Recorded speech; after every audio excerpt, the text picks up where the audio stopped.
Muito bom dia, penso que me ouvem. Em primeiro lugar, gostaria de agradecer a vossa presença. Depois pedir-vos desculpa por estas mudanças de instalações, mas perceberam porque não cabíamos na sala e portanto achámos melhor mudar de sala para ficarmos todos confortáveis. É um prazer receber-vos no ISPA para o facto que é, e o facto que é hoje, o evento que se passa hoje, é uma última lição. Como sabem, quando as pessoas se jubilam, enfim, na universidade, quando as pessoas se jubilam, é uma antiga tradição fazer uma última conferência que se chama A Última Lição. Embora deva dizer que nestes tempos atuais esta dimensão da última lição não é bem verdade, porque pela idade em que as pessoas se jubilam e pelo tempo que ainda têm, vão ter muitas outras lições, e com certeza que a professora Ângela Vila Real vai ter muitas outras lições. Portanto, esta não é a última, é a última enquanto evento formal e institucional que temos todo o prazer em vos receber, aos convidados do ISPA, aos convidados da professora Ângela. E para apresentar a professora Ângela, apresento-vos agora a professora Sofia Madureira, que é uma alumni do ISPA, como muitos dos que estão aqui, e que vai muito brevemente apresentar a professora Ângela antes dela fazer a tal última lição. Muito obrigada. Muito obrigada. É sempre um risco convidar uma antiga aluna para fazer uma apresentação destas. A excelentíssima professora Isabel Leal, magnífica reitora do ISPA, Instituto Universitário, os professores e as professoras aqui presentes, os colegas, os amigos, os convidados, os funcionários e funcionárias desta casa, os alunos e as alunas desta casa. Por fim, professora Ângela Vila Real. A última lição, não sei se isto se ouve, a última lição é uma tradição académica a que hoje o ISPA se associa, e muito me honra fazer parte deste auto inaugural de profundo significado. Esta tradição permite à Universidade manifestar a sua consideração pelo valor pessoal, tanto quanto prestar a sua homenagem pela obra académica, científica e cultural de um dos seus professores, aqueles que são o sangue e a vida da própria instituição. Em simultâneo, a última lição é um ritual de passagem e de renovação da academia. O conhecimento que se transmite abre as possibilidades ao desconhecido. Este processo alquímico é a essência da universidade e o compromisso do seu passado com o seu futuro. Ângela Vila Real inscreve-se na história do ISPA, não só por ter feito parte do seu corpo docente, mas porque verdadeiramente o representa nos valores axiais da cultura e humanismo, já que sobre Ângela Vila Real podemos dizer o que disse Terêncio, e o seu percurso confirma: humani nihil alienum, nada do que é humano me é estranho. Também por isto, por serem factos intrínsecos e amplamente conhecidos, não farei uma apresentação descritiva do excelente currículo de Ângela Vila Real, ou sequer de conteúdo teórico conservador e inteiramente formal. Direi apenas que o seu percurso como docente começou aqui, no ISPA, onde concluiu a sua licenciatura em 1978. Após o mestrado na Universidade de Paris, na Sorbonne, concluído em 1980, regressou a esta instituição, onde tem marcado gerações de psicólogos, pelo rigor, pela exigência e pela sua confiança na psicanálise. Para mim, Ângela Vila Real representa o que a psicanálise tem de melhor: o conhecimento e a incerteza, a honestidade e a intuição, a poesia e a integridade, o silêncio e a conversação. E, coisa fundamental, a tolerância ao desconhecido que lenta e progressivamente se desvela e onde se investe, ir ao encontro daquilo que nos procura.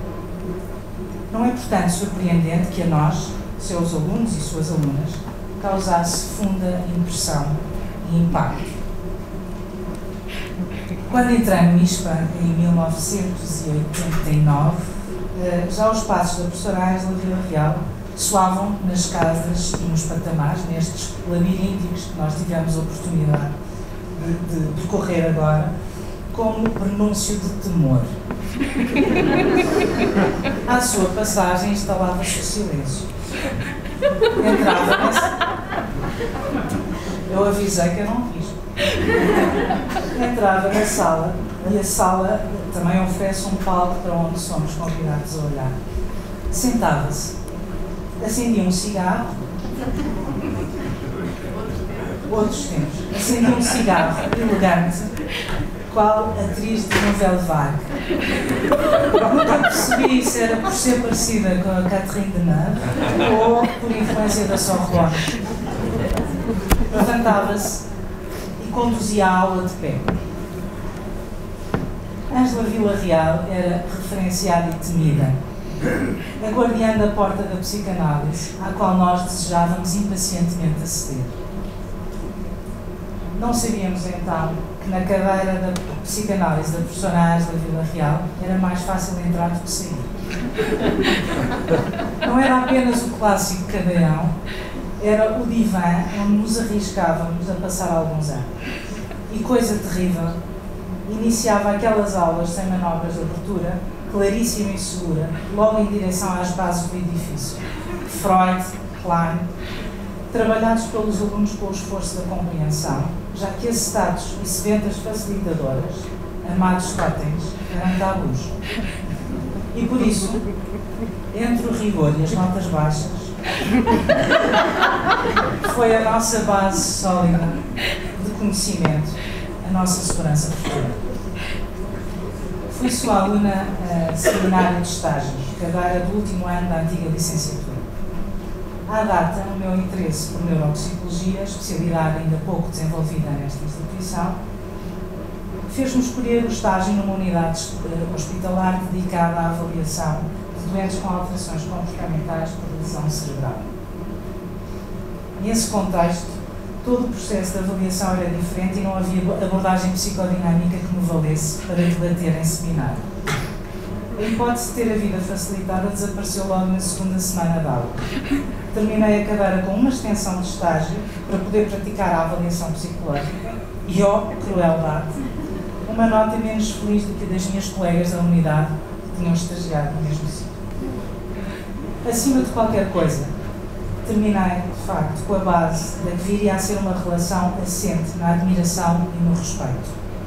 Desenvolvida ao longo de mais de 15 anos, em que tive a sorte e o privilégio de ter a Ângela Vila Real, mais do que como supervisora clínica, como referente. Calorosa, sem sentimentalidades, de atenção aguda, mas sem arestas de corte. E o rigor.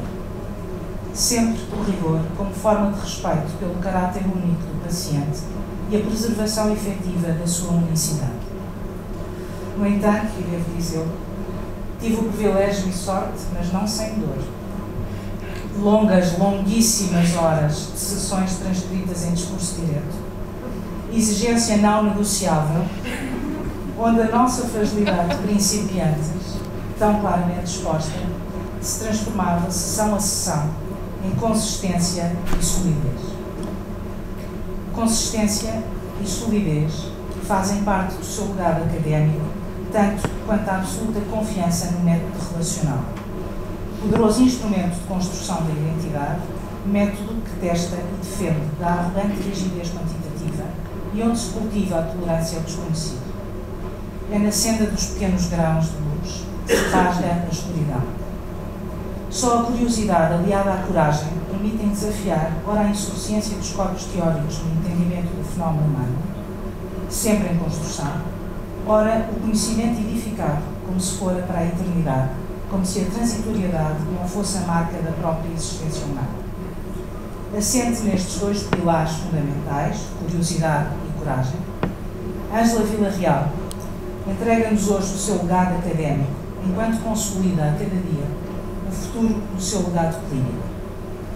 A poeta e ativista Maya Angelou afirmava que a coragem era a virtude maior, pois só ela permitia a prática consistente de qualquer outra virtude. Na hora em que se despede da Academia, Ângela Villarreal tem diante de si a continuação da descoberta corajosa de territórios desconhecidos, dos mais complexos da nossa contemporaneidade e definidores deste século e da sua cultura, o território germe e a sua transmutabilidade. Termino com a certeza de que a Ângela Villarreal, mais do que um referente, é para nós uma inspiração.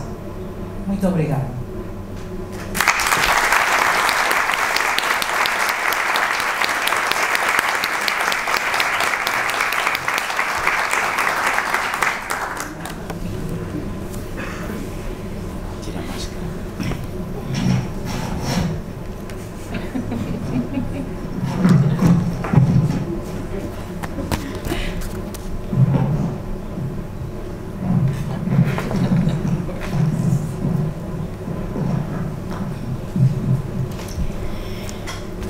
Bom, eu cumprimento a excelentíssima senhora reitora do ISPA, cumprimento a doutora Sofia Madureira, agradeço-lhe as palavras,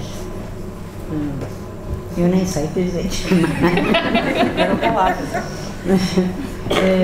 Gostei muito das palavras simpáticas,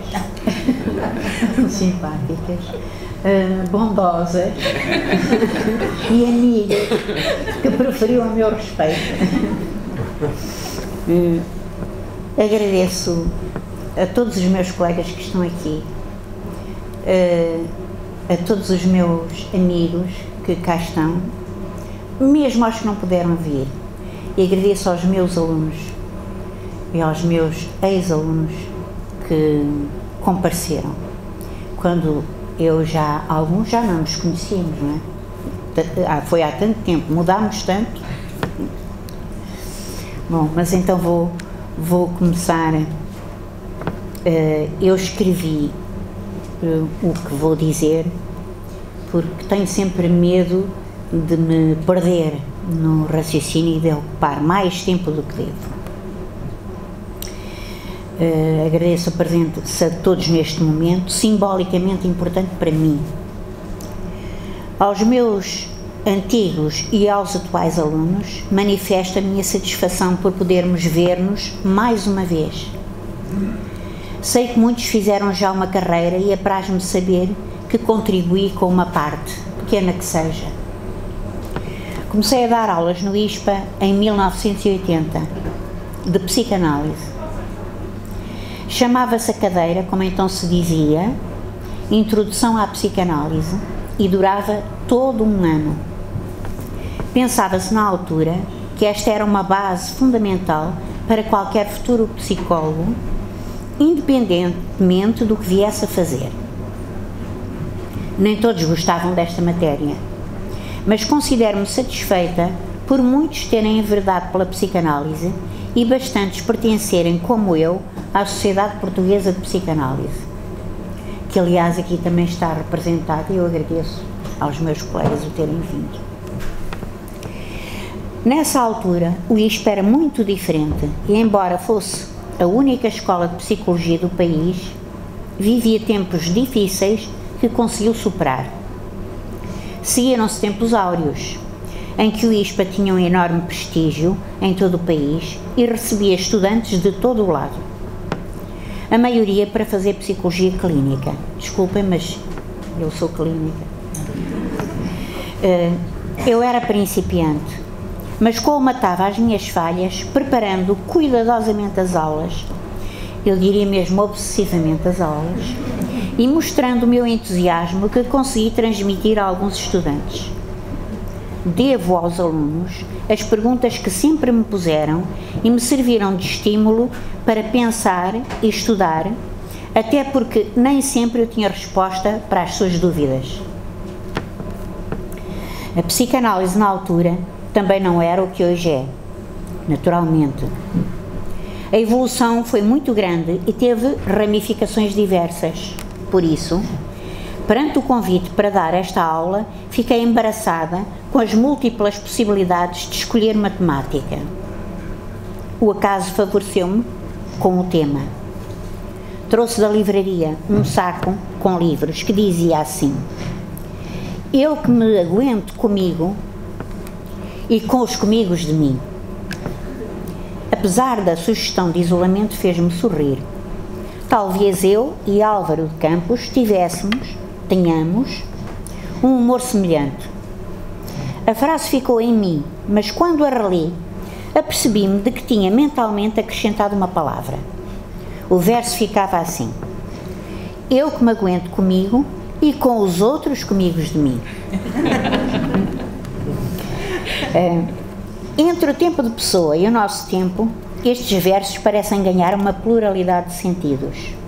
O modo como o interpretei impôs-me o acrescento da palavra outros. Na verdade, Fernando Pessoa já tinha feito, na origem, este movimento de considerar que a sua pessoa abrigava Alberto Caeiro, Ricardo Reis, Álvaro de Campos e Bernardo Soares. Qual deles seria o central? Haveria um central em torno do qual orbitariam todos os outros? Seria Pessoa o original e verdadeiro e depois, só depois, os outros?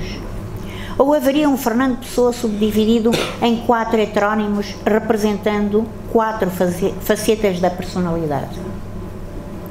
Todos eles outros, permanentemente outros, em relação uns aos outros, ou antes seriam subdivisões súbitas, resultantes de um qualquer evento demasiado intenso que ao surgir os quebraria? Outros se intrigaram com esta pluralidade, ou, para usar a minha linguagem, com esta dinâmica. Em 1935, Pessoa escreve a Casais Monteiro: sobre a gênese dos meus heterónimos, vou ver se consigo responder-lhe completamente. A origem dos meus heterónimos é o fundo traço de histeria que existe em mim. Não sei se sou simplesmente histérico ou histeroneurasténico, tendo para a segunda hipótese, porque há em mim fenómenos de abolia que a histeria propriamente dita não enquadra no registro dos seus sintomas. Seja como for, a origem mental dos meus heterónimos está na minha tendência orgânica e constante para a despersonalização e para a simulação. Pessoa, como os nossos pacientes de hoje, foi ao Google à procura da compreensão de si.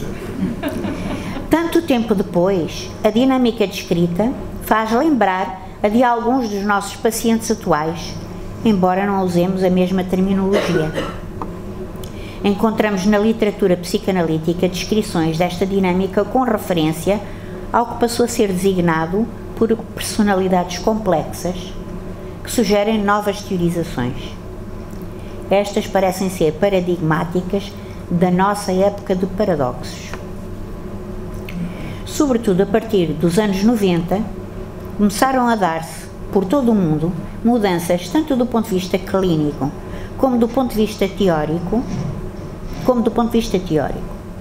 O contexto social mudou, os casos clínicos mudaram e isso conduziu ao repensar de vários conceitos e práticas. A psicanálise deve a sua evolução principalmente às descobertas que vai fazendo na clínica. Foi assim com as descobertas fundadoras, a partir da clínica da histeria, que conduziram a uma multiplicidade de outras descobertas: o inconsciente, a sua definição operacional, o sonho, a sexualidade infantil, etc. Estas não só tiveram uma influência seminal noutras disciplinas psicológicas, mas também noutros campos do saber. A observação dos fenómenos socioculturais, olhados através do prisma psicanalítico, tem permitido compreender a cultura nos seus desenvolvimentos dinâmicos, inconscientes, e os fenómenos intrapsíquicos que com eles se articulam. Por outro lado, A apreensão do intrapsíquico dentro dos nossos gabinetes, na intimidade da relação analítica, também nos desvela mistérios da cultura que nos parecem difíceis de compreender.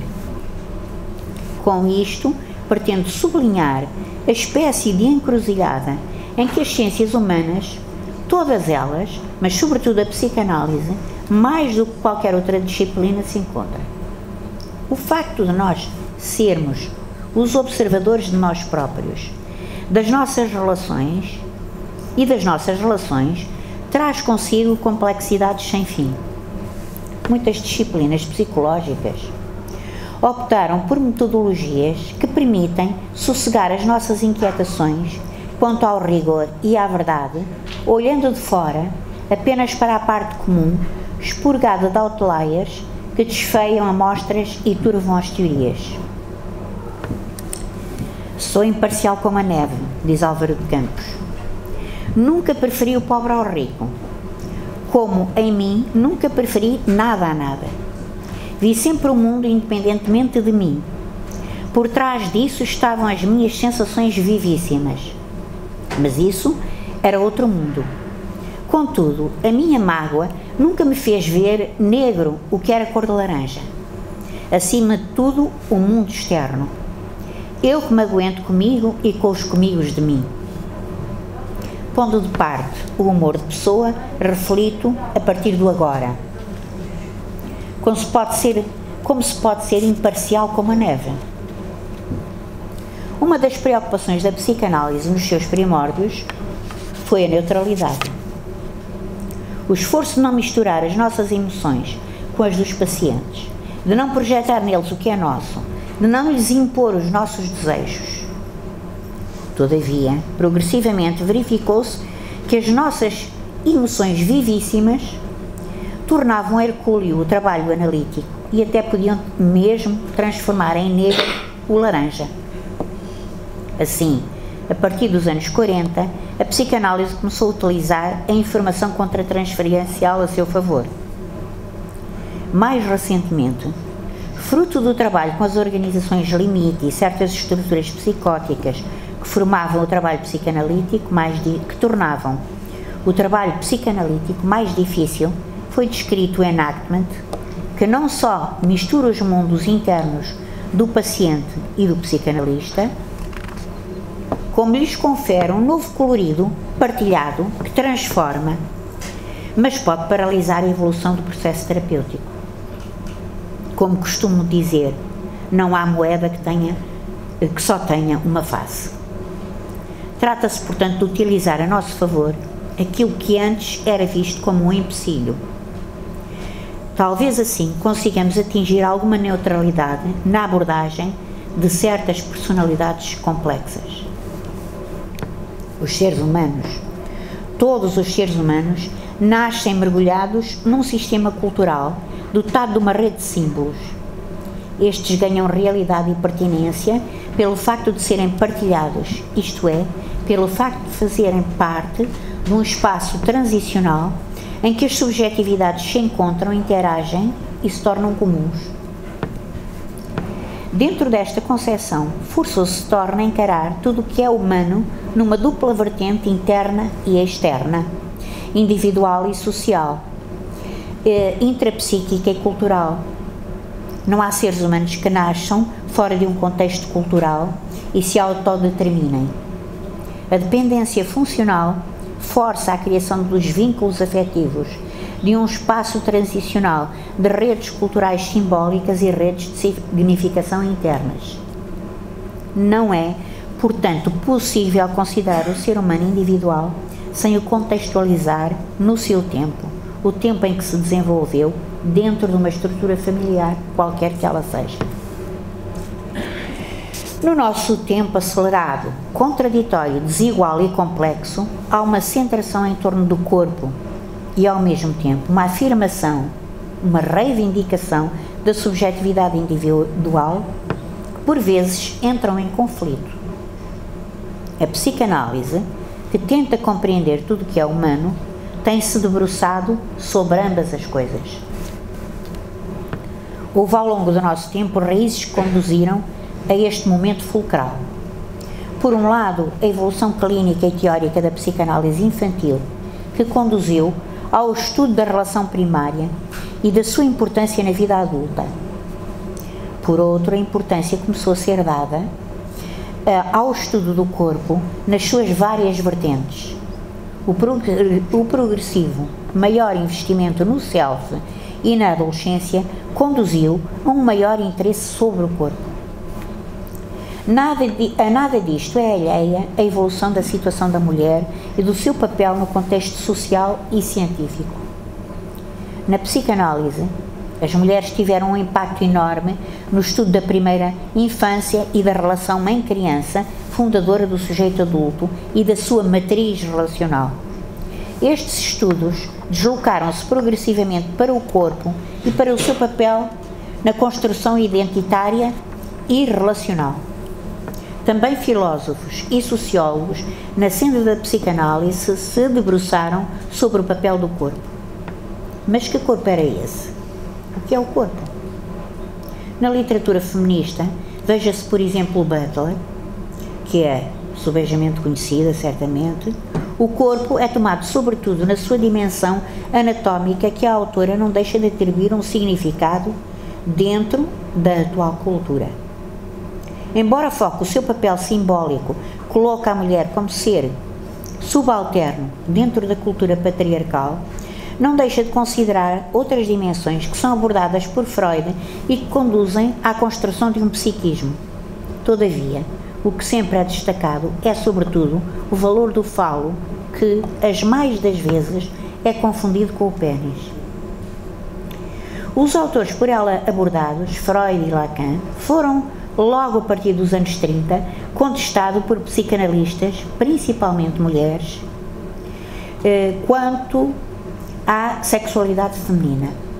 Por que razão estas críticas e reflexões não foram plenamente integradas na compreensão psicanalítica acerca do género? Só podemos compreendê-lo se tivermos em conta a enorme resistência que todos os seres humanos têm relativamente à sexualidade, à alteridade e à compreensão do corpo na complexidade das suas múltiplas vertentes. De maneira simples, o corpo tem sido utilizado das mais diversas e antagónicas maneiras. Nos primeiros estudos feministas sobre o género, o corpo serviu para a afirmação da especificidade feminina com base na capacidade de conceber e identificada com a função materna.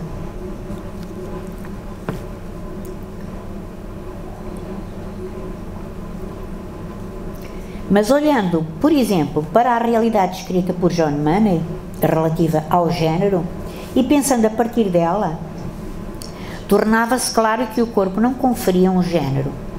Evidenciou-se que o género é, pelo menos em grande parte, construção da cultura. Este conhecimento levou certos teóricos e clínicos à desvalorização, o próprio John Money também, à desvalorização completa do corpo. Multiplicaram-se os trabalhos que demonstravam que o corpo não era apenas um facto material e que, portanto, o que nós somos e até o próprio corpo resultaria apenas da construção cultural. Estes movimentos tornaram-se desordenados e inúteis, não do ponto de vista político, mas do ponto de vista da compreensão do género e da compreensão do género na sua relação com o corpo e a sexualidade. De um modo ou de outro, sempre se volta ao corpo. A cultura impõe-no, mesmo quando ele é desvalorizado, escondido, rejeitado ou simplesmente incómodo. Chama a atenção para o contraste entre o corpo do início do século XX e o corpo do início do século XXI. O corpo ligado à organização histérica era o corpo erótico que, na grande crise inconsciente, exibia o paroxismo sexual. Era o desejo sexual proibido que se mostrava inconscientemente e, portanto, sem culpa. O corpo do século XXI é o que aparece na preocupação e incomodidade com a identidade e o género. Embora os cis destaquem a questão sexual ligada ao corpo trans, a grande preocupação dos trans é principalmente o seu aspecto identitário. É sobretudo a partir da puberdade que as questões de género se colocam de modo inicialmente mais leve, como a abertura a uma panóplia de possibilidades identitárias, como se fosse possível escolher. Patrícia Gerovici publica em 2014 o título Please Select Your Gender. Desculpem o meu inglês. Será irónico, mas a verdade é que a própria Gerovici descreve o género apenas na sua vertente externa. Contudo, isto significa, acima de tudo, um sublinhar da ideia de liberdade, de possibilidade de autodeterminação, em que encontramos, em maior ou menor medida, na adolescência, nos trans e, na verdade, nos seres humanos em transformação, que é veiculada pela cultura como um ideal a alcançar. Noutros casos, encontramos o oposto, uma vivência de preocupação secreta com um corpo estranho, incómodo e sentido como marginal. Nestas dinâmicas há muitas confusões conceptuais, mas muitas vezes elas apenas evidenciam um facto que resistimos a aceitar. O de que um ser humano resulta do cruzamento de um conjunto complexo de interações em que real objetivo, subjetivo e simbólico se encontram num contexto e ao longo do tempo. A nossa dificuldade reside em apreender todos estes movimentos de uma maneira clara. Isto salienta-se na comum confusão entre sexo biológico de ordem material, o género de construção social e a escolha do objeto sexual. É que no início do século XX, sexo biológico, género e escolha objetal concebiam-se sempre alinhados. Hoje sabemos que cada uma destas categorias tem sido questionada e observada de uma forma caleidoscópica. Nos trans, cruzam-se e evidenciam-se todas estas problemáticas: a da definição de um género, a do valor da configuração corporal, a da relação social e a da relação objetal. Mas os trans são plurais e a sua utilização do corpo e relação que com ele desenvolvem é variável e a sua ligação ao contexto cultural bastante divergente. Hesitamos em considerá-los organização ou organizações dinâmicas ou subjetividades que contemplem sobretudo o individual.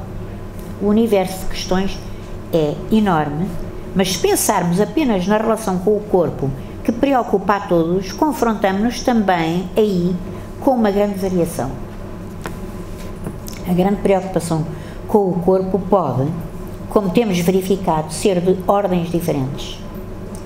O trans pode sentir que a configuração anatómica é relativamente irrelevante, mas que se sente como pertencente a um género que não é aquele que de um modo geral lhe atribuem. É quase como se o corpo não existisse e tratar-se-ia de uma forclusão não fora ter de ser o suporte da existência. Este modo de sentir corresponde mais a uma dinâmica em que pouco lugar é atribuído ao sexo, evidentemente, mas também à sexualidade.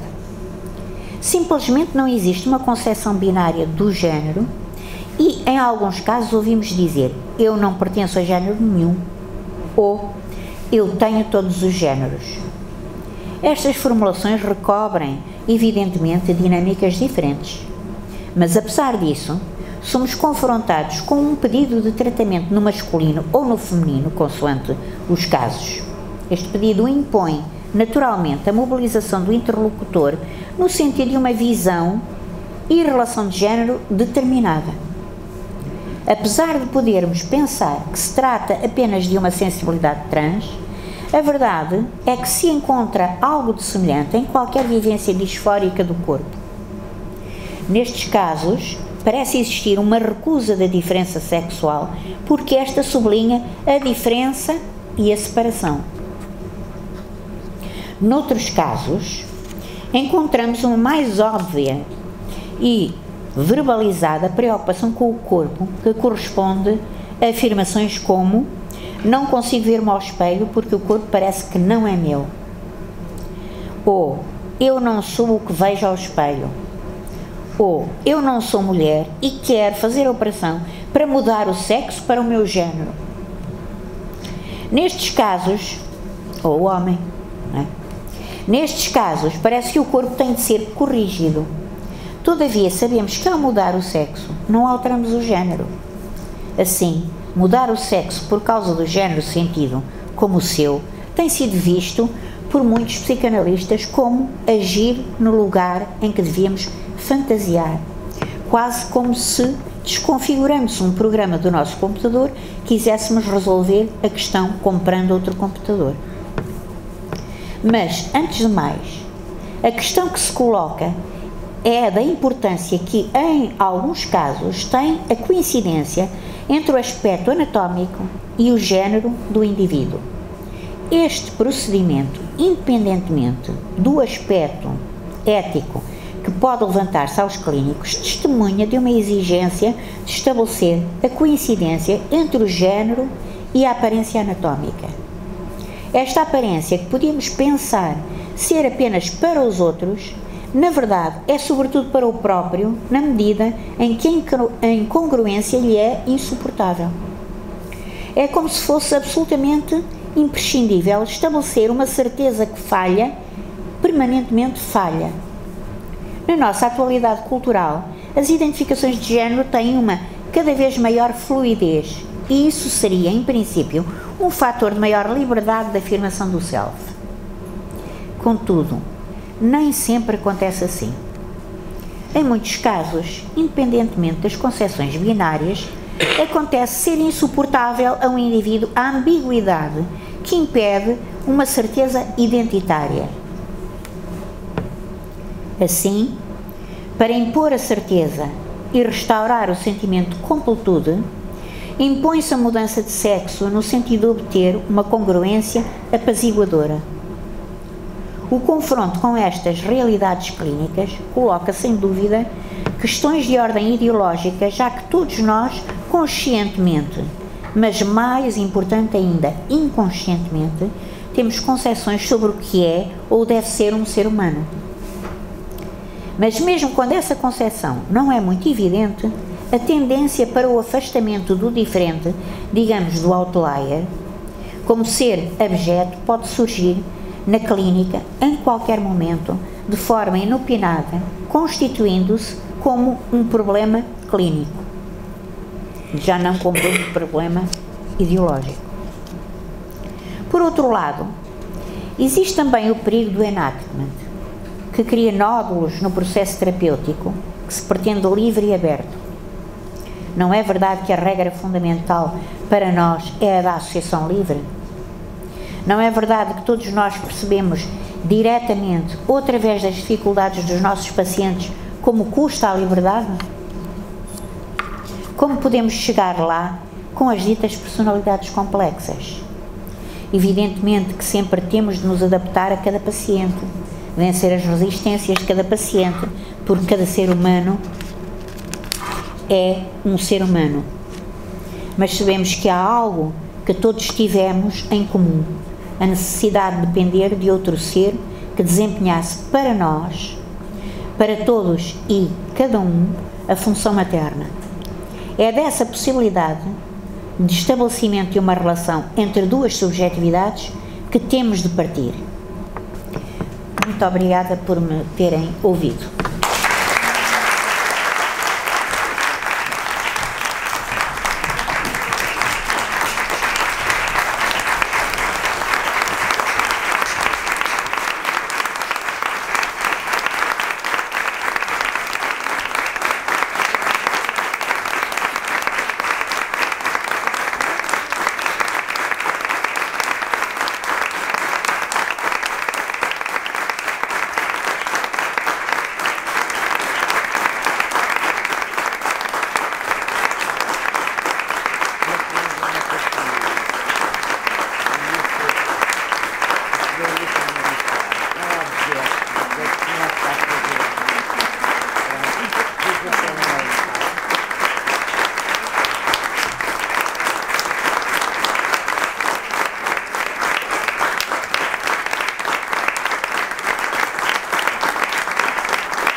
não, não está encerrada, se quiserem ficar para dar uma palavrinha à professora Ângela Vila Real, com todo o prazer, e que eu lhe apliquei foi, além de umas flores, que é sempre bonito, é uma lembrança desta data que mandámos gravar.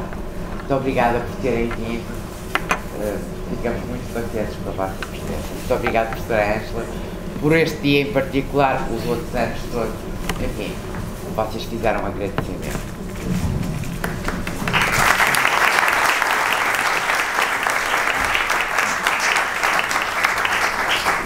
Muito obrigada a todos por terem vindo.